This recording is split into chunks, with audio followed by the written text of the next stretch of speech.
Hey, Shalom, all praises to Yahweh, Ba'ashem, Yahushai, Ba'ashem Rakakwadash. Double honors to the apostles and elders of Great Millstone, and peace and blessings to the 144,000 and the rest of the elect. This is the brother Yachanan from the GMS Houston camp or church, and this is just a quick lesson. I don't intend it to be too long, but just going into the touching on wage theft.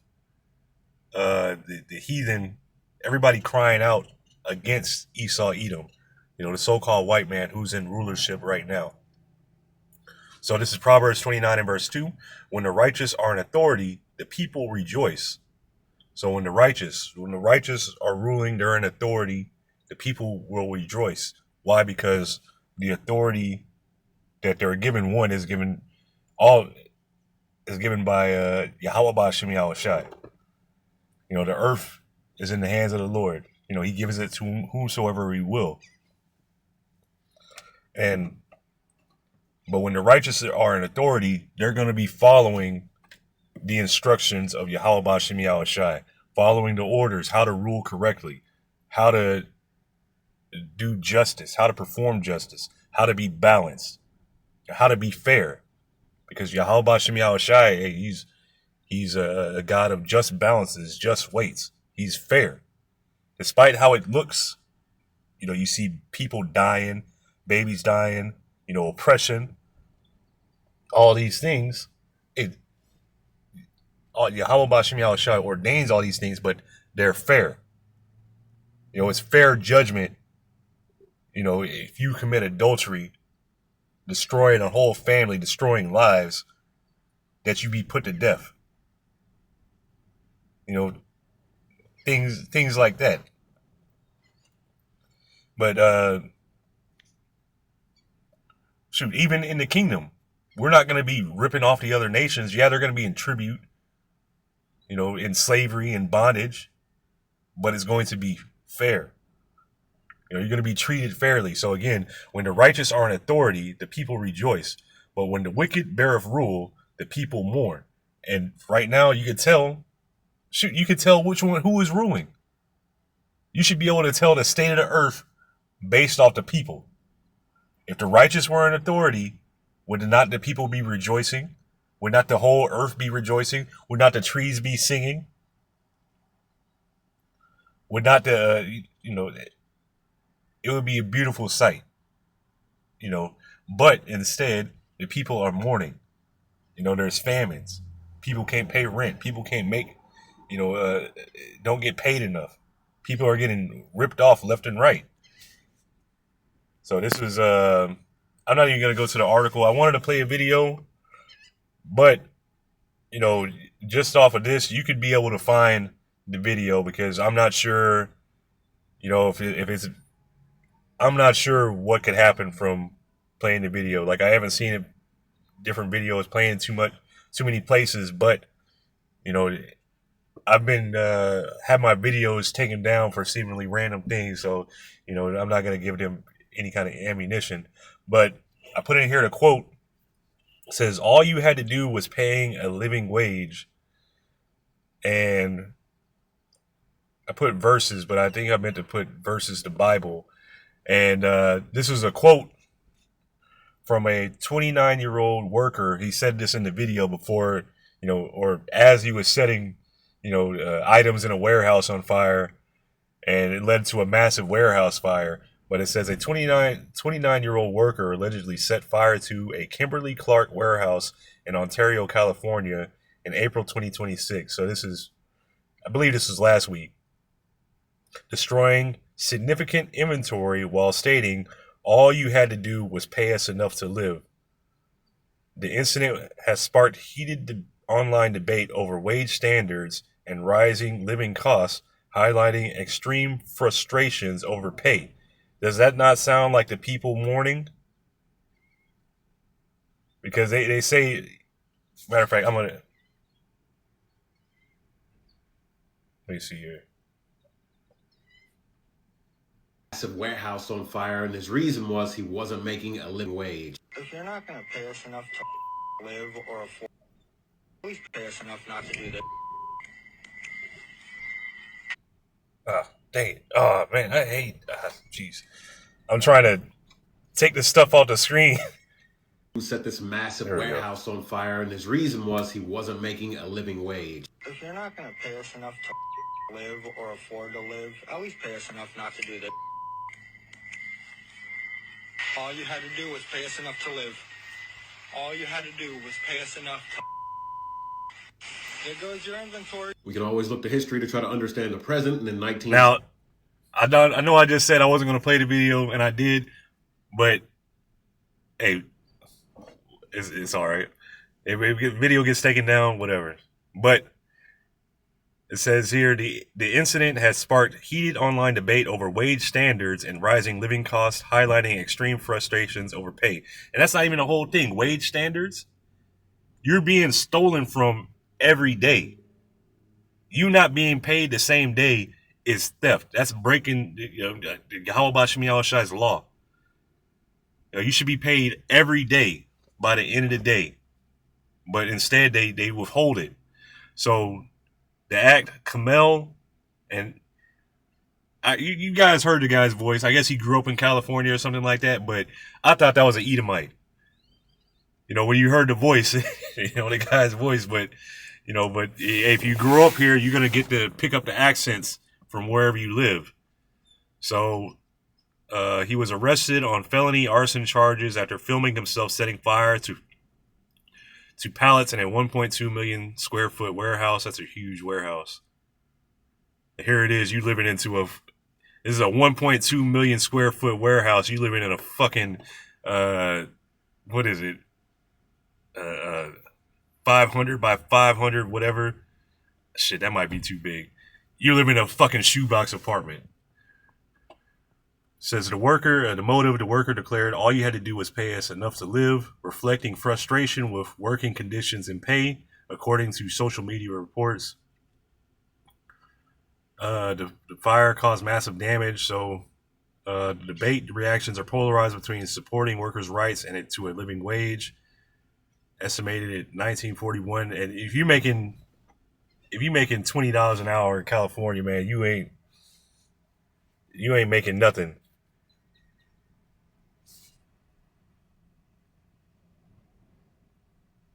And I think this is what I had in there, but so all you had to do was pay. The Bible strongly supports paying a fair living wage, framing it as a matter of justice, love for your neighbor, and stewardship, while condemning the withholding of wages. Scripture warns that failing to pay fair wages is a sin and exploitative, emphasizing that workers deserve their pay. And this is what I'm going to go to next. Prompt payment. The Bible instructs employers not to withhold wages or to keep them overnight, as it affects the poor and vulnerable. So here it is. A Esau Edom system, the so-called white man, his entire system is based off of exploitation. Matter of fact, let me do it like this.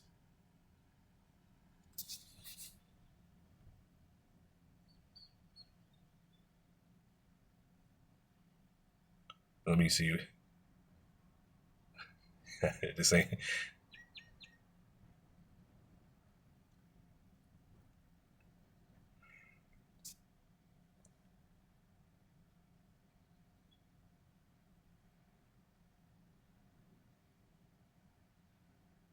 Capitalism is a system based on private ownership of production and market exchange, while exploitation refers to utilizing labor for profit, often viewed as unfairly advantageous. Critics argue capitalism is inherently exploitative, where profits come from paying workers less than the value they produce. Others argue competition minimizes competition minimizes exploitation, viewing it as a misuse of power rather than a necessary feature. So it's really just all BS. All you got to do is just pay them the same day. They get by. They find different ways not to pay you. They find, what is that?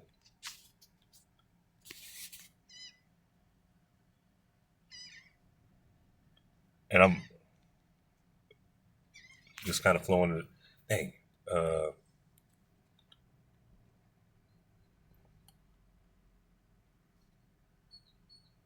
a sinful man. So excited. This is Sirach 32 and verse 17. A sinful man will not be reproved. So Esau Edom is the son of perdition, the son of destruction, the wicked, the sinful man. He will not be reproved. No matter what we're telling him, he is not going to correct himself because he cannot do right.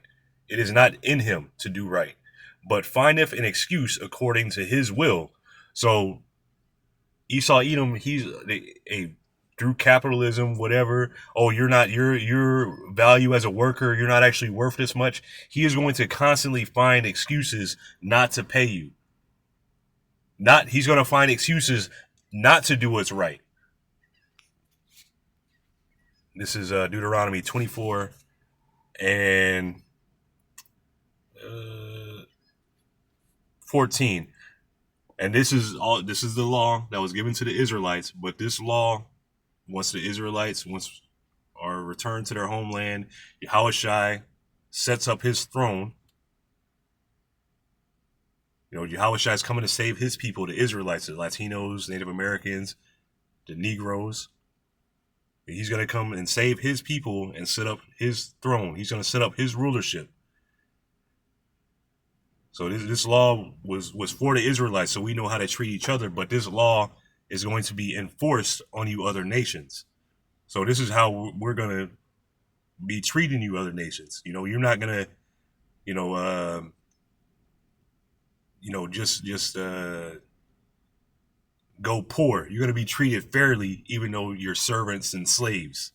So thou shalt not oppress and hire a servant that is poor and needy, which this is dealing with the Israelites. You're not supposed to oppress your own people. You're supposed to have love for your own brethren, and that your brethren would be your people, the Israelites, other Israelites, fellow Israelites.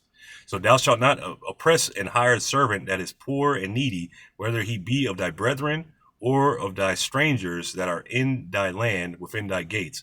And that word for strangers is gar, but it's an Israelite foreigner. It's not an actual heathen. So at his day thou shalt give him his hire, neither shall the sun go down upon it, for he is poor and setteth his heart upon it, lest he cry against thee unto Yahweh, and it be sin unto thee. So at his day thou shalt give him his hire, neither shall the sun go down upon it, for he is poor. So you're supposed to pay him the same day. Let me see. I think I just had that also in the NLT. This is Deuteronomy 24 and 15. And I'll get this in the NIV. Pay them their wages each day before sunset, because they are poor and are counting on it. Otherwise, they may cry unto Yahweh Shem Yahushai against you, and you will be guilty of sin. And this is happening to the Israelites all over. Now, I don't know if this guy's Israelite, but the scriptures do say that the even the other nations are going to cry out against this devil. So you're holding back a man's wages every day.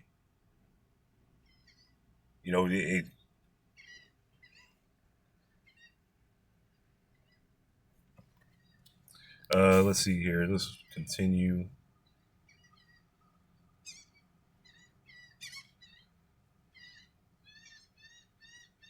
Okay, I just read that. I put in here, what would corporations' earnings look like if they kept Deuteronomy 24 and verse 15? So here it says, if corporate earnings were calculated under the strict adherence to Deuteronomy 24:15, and this is part of Yahweh Shem Yahushai's laws. Yes, it's strict, but it's fair. It doesn't give you any leeway to go off. You're to be treated fairly. So if corporate, and this is why this is important, is because Esau Edom, this whole nation has put themselves up as as Christians, as this and that, as people that are showing the way of the Bible, of the scriptures. In God we trust, they say. We're a God-fearing nation, but they don't do anything that the scriptures say. So if corporate earnings were calculated under strict adherence to Deuteronomy 24:15, which mandates paying workers their wages daily before sunset, particularly for the poor and vulnerable. It said, what did that guy say again? He said, all you had to do, was paying. Hold on. All you had to do was pay us enough to live, because you're not living here. This is just really, you're just waiting to die here. But you're not living. That's the point. You're not living here. You're not getting paid enough to do anything. All you're doing is paid enough to just exist, if you call it that. If you can't even call it that. So it says corporate earnings would likely look significantly different, characterized by lower immediate cash reserves, but potentially higher long-term stability and employee productivity. So, yeah, the immediate cash reserves, all that kind of stuff, yeah, it's going to be lower. Why? Because you're not stealing from your workers. And then your workers are going to be happier. They're going to be rejoicing because they're getting paid fairly. They're getting their wages. So potential impacts on corporate earnings: reduce short-term profits. Corporate earnings would decrease in the short term due to significantly higher operating expenses, as companies would need to pay wages daily rather than bi-weekly or monthly. Hey, deal with it.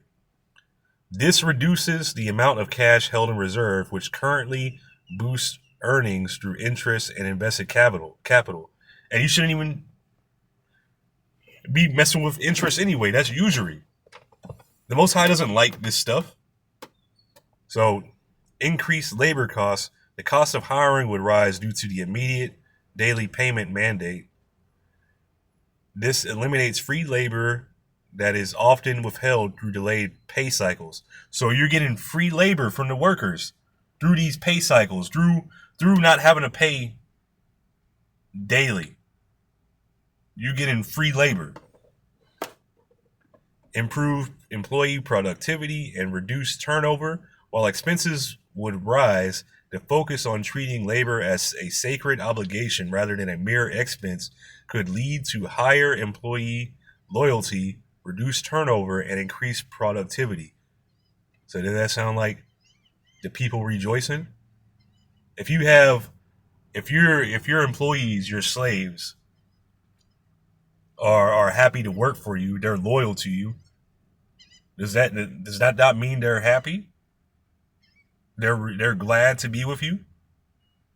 Shoot, even says, hey, if one of your servants says, I love my master, I don't want to go free, which that's because he had, his family under his master's roof. And if he were to leave, he would have to leave his family behind.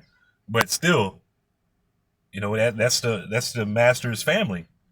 That's his the master's servants. They belong to him. That's his property. And if you want to stay with them, you gotta. But anyway, that's going into another thing. But still, that servant, hey, he's happy enough. Like, look, I'll stay. Look, I got everything I need. Where else? I don't need to go nowhere. That's we call it what you call brand loyalty. But it's like I'm kind of in a I guess a dove mood. Reduced regulatory and litigation costs. The high cost of wage theft lawsuits, and it says that the high cost of wage theft lawsuits, meaning this happens, this is a regular thing.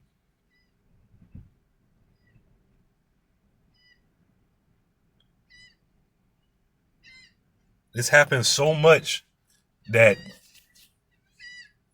they have a whole process to do it, how to handle it.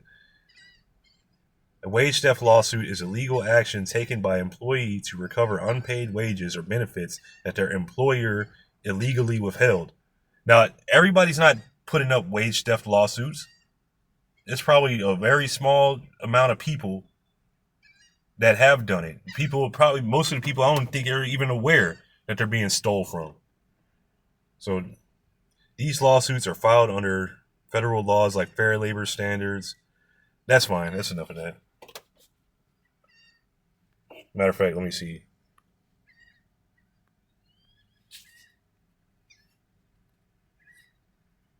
Dang.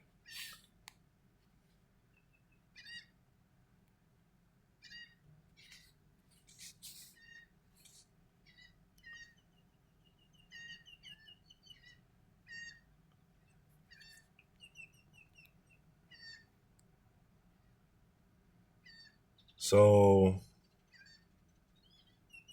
while annual while exact annual lawsuit numbers are hard to track due to mandatory arbitration and unreported cases, wage theft costs U.S. workers an estimated $50 billion annually. I think it's higher than that because it's higher than that because that's just the people everybody's getting stole from. That's just the people that file cases. I imagine, if I understand that right, federal court filings for wage and hour cases have risen significantly, with one report noting over 8,700 cases in a single year, while the Department of Labor recovered over 250 million in back wages annually. It says the scale of theft or key details regarding wage theft in the USA. The scale of theft, an estimated 50 billion, is stolen from workers annually. And this is all things that, like, you could use this money for anything. Like, I mean, your cost of living, your food, your car, things like that. This is anyway. An estimated 50 billion is stolen from workers. I thought that was total. Anyway, that's 50 billion a year. 50 billion a year is stolen from workers annually, primarily affecting low-wage female and minority workers. That's enough of this. I'm going to get back to the scriptures. Anyway, this is Habakkuk chapter 2 and verse 4. Behold, his soul, which is lifted up, is not upright in him. This is Esau, Edom. His soul, he has a crooked, perverse spirit. He cannot do right. But the just shall live by his faith. So the elect, your faith, the faith, first of all, isn't anything that you can do. Faith is given to you. Faith is a gift. To believe in this truth, to have fear towards Yahweh Ba'Shem Yahushai, that's something that's given to you. You can't just up and say, I got faith. So, hey, the just are going to live by the faith that Yahweh Ba'Shem Yahushai gave them. So, verse 5, yea, also, because he transgresseth by wine, and you saw Edom, that golden cup of Babylon, was that Babylon have been a golden cup? It made all the nations drunk. Yea, also because he transgresseth by wine, the different philosophies, capitalism, all this stuff, getting the people to believe the American dream, getting them to come here to further destroy their lives. And also because he transgresseth by wine, he is a proud man. Is that not the Americans, the proud, the few, the proud, the Marines? Neither keepeth at home. He's always in somebody else's business, always in somebody else's backyard, telling them what to do. Hey, with the Strait of Hormuz, now Trump is wanting to blockade the strait. So, he says, since y'all wanted to, blockade it and put a toll booth, we're gonna blockade it even more, which is gonna cause even more problems. So and this is all because of Esau Edom. His bitch ass can't stay at home. He's here in the Americas. His home is in Petra. What's he doing way over here? Who enlargeth his desire is as hell. Who enlargeth his desire as hell and is as death. So he's it says and cannot be satisfied. So he wants more and more constantly, and he is as death. Everything that he does is poison, is death. He cannot do right and cannot be satisfied, but gathereth unto him all nations and heapeth unto him all people. I guarantee you why that guy is in this country. He said he's 29 years old. He might have been born here. He might have came over when he was a kid. But I guarantee Babylon the Great has something to do with why him or his parents came over here. They had something to do with something that happened in his country that made them want to come over here. Whether it be a destabilizing their economy, military coups, the puppet leaders, whatever it is, Babylon the Great had a hand in it. So he heapeth unto himself all people. This is known as the great melting pot. Matter of fact, when we get that, heapeth unto himself all people.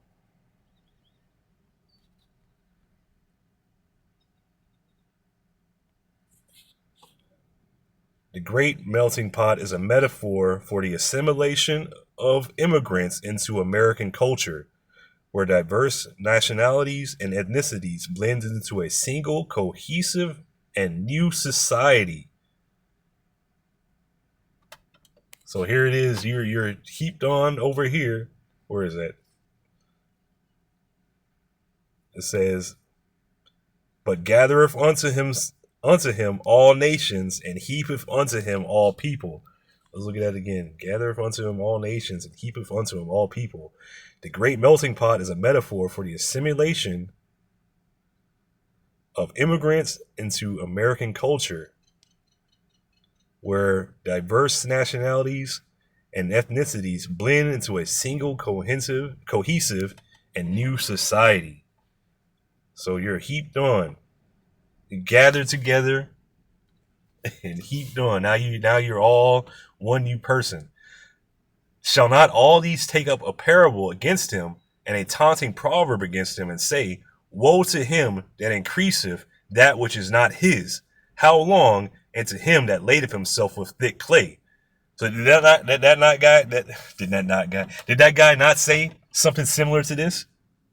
Was he not taking up a proverb against Babylon the Great? All you had to do was pay me a living wage. Woe unto you that increaseth that which is not his. So what is he saying? All you had to do is pay me a living wage. You're not doing that. Why? Because you're stealing from me. You're stealing from me, and you stealing from me is putting me in debt. It's making me poorer. So here it says, woe to him that increaseth that which is not his. How long? And to him that ladeth himself with thick clay. So that thick clay, that's Abatyat, H5671. It says thick clay, weight of pledges, heavy debts. So you're getting put into heavy debts by being here, by working for this devil. Because why? He's stealing from you. He's already taxing you. Your job is stealing wages from you. You can't keep over your bills. You can't keep over housing. You can't keep over car payments. You can't buy food. You want to get you some box? That shit is expensive. You're being stole from all over. "Shall they not rise up suddenly that shall bite thee, and awake that shall vex thee, and thou shalt be for booties unto them?" So the nations, you rising up, and you seeing it. The nations, these nations hate you. They're gonna spoil you. They're gonna sabotage you. And the nations already see you weak. Verse 8, "Because thou hast spoiled many nations, all the remnant of the people shall spoil thee, because of men's blood, for the vengeance of the land, of the city, and of all that dwell therein." So everybody's going to take, you had a hand in everybody. They're all going to take vengeance on you. And beautiful, beautiful.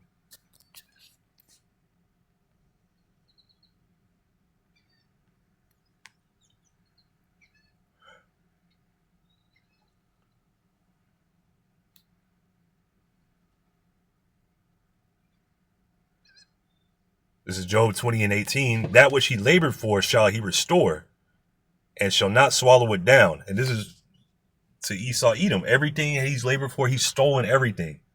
And he's getting ready to spew it all up. It says, "According to his substance shall the restitution be, and he shall not rejoice therein."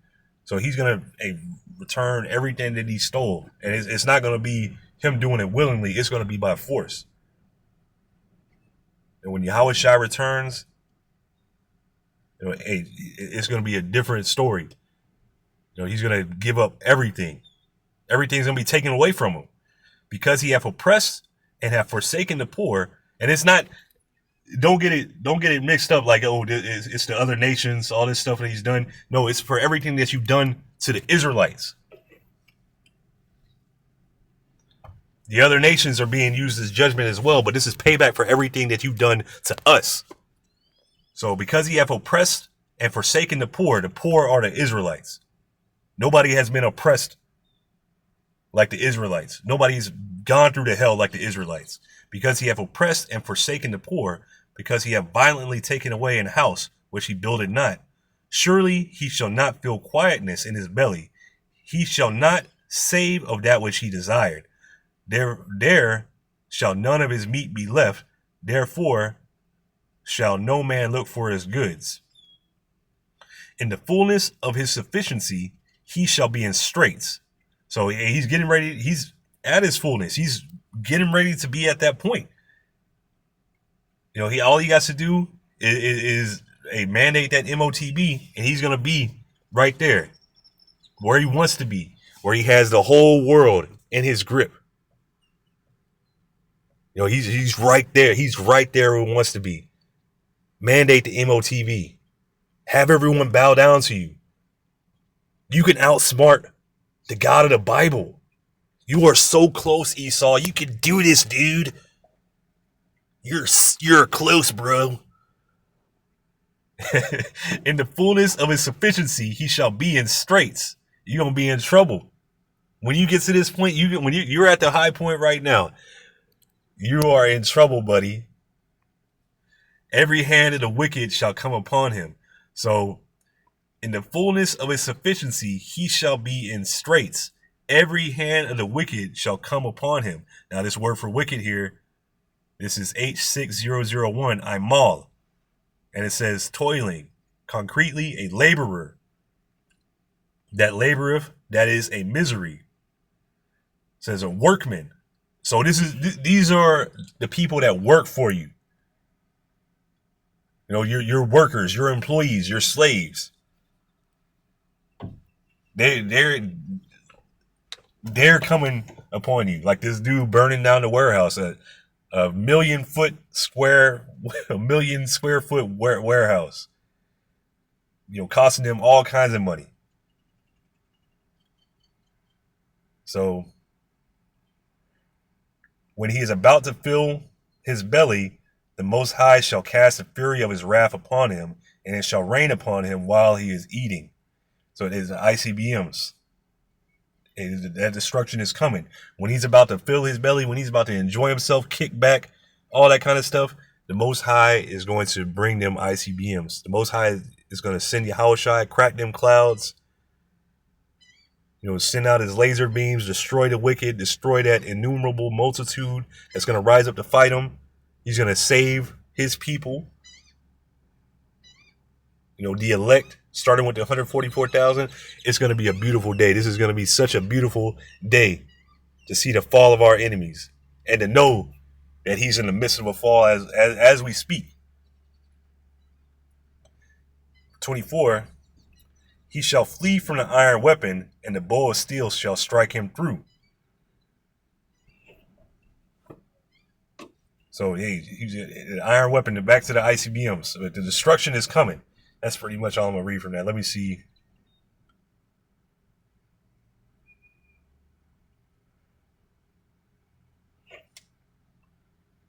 That's pretty much it. I already pretty much hit the point. But this is going into Esau Edom, which I'll read this. I'll close out with this. This is Micah chapter 2. Matter of fact, I like it better in the kind of like it better in the NLT.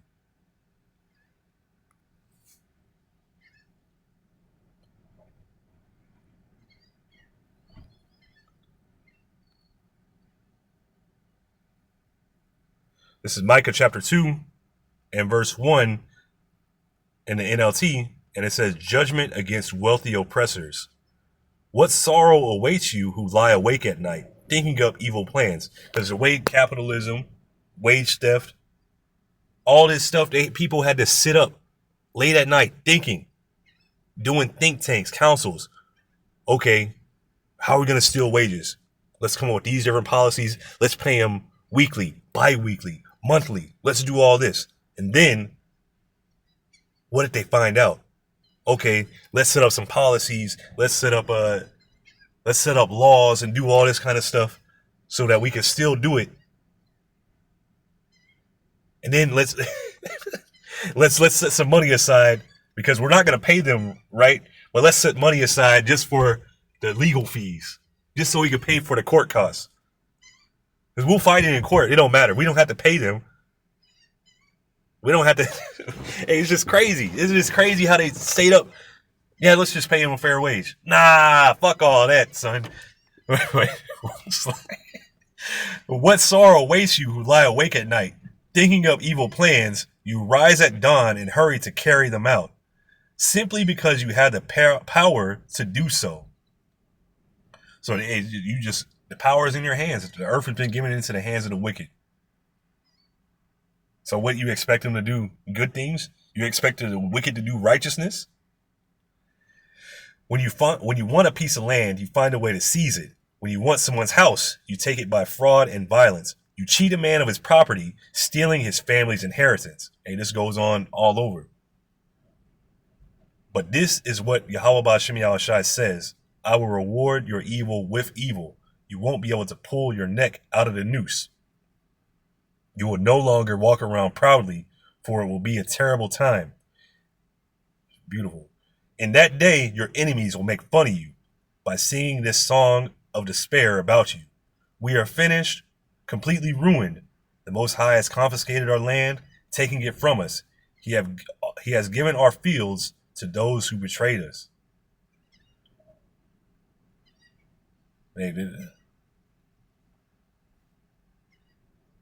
But hey, this is your land, Esau, Edom, Petra, the land of Edom. Hey, that's going to be given to Judah. But you're going to pay for all the wickedness that you've done. And these other nations, hey, they're calling you out. Even the heathen are calling you out.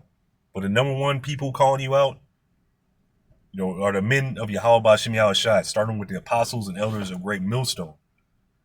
And so, hey, you're not going to be able to hide yourself anymore. You can't hide yourself anymore.